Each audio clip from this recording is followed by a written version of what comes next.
हिंदूंची लोकसंख्या हळूहळू कमी होत चाललेली आहे। प्रत्येकाला माहिती की लव जिहादमध्ये फसलेली हिंदूंच्या मुली या भविष्यात त्यांच्या समाजाला त्यांच्या धर्माला मोठ्या प्रमाणात वाढवून येतात। प्रत्येकाला माहिती की हो हिंदू धर्मातील उद्योजक मोठ्या प्रमाणात आहेत। प्रत्येकाला माहिती की हो भविष्यात हिंदुस्थानामध्ये हिंदूंना खूप मोठा खतरा आहे आणि त्यासाठीच आजपर्यंत मी बोलायचा प्रयत्न करत होतो।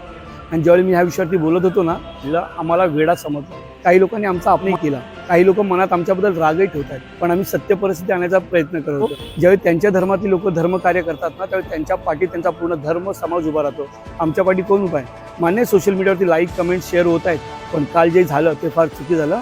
आणि त्याच्यानंतर काही लोकांनी मला कमेंट केलं, मेसेज केले की तू फक्त सोशल मीडियावरती मोठी मोठी वार्ता करतो। मी त्याला आजही ओपन चॅलेंज करतो, मी त्या ज्या विषयावरती मी व्हिडिओ बनवतो ना, माझ्या हिंदू बांधवांना जागवायचं, त्याच्याबद्दल फक्त कचा म बोलून दाखव। हिंदूंकडूनच वस्तू घ्या म्हणून एक व्हिडिओ बनवला होता, मोठ्या प्रमाणात विरोध झाला होता, पण आज माझा विरोध माझी लोक करतात छोट्या, आणि मी छोट्या गोष्टीकडे लक्ष देत नाही।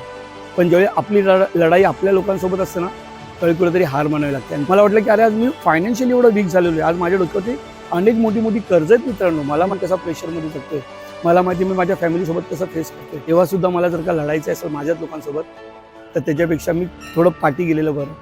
धर्मकार्य करायला आहेत ना तुम्ही लोक, मी कशाला करू? मी तर दिखावा करतोय ना, मी तर मोठेपणा करतोय।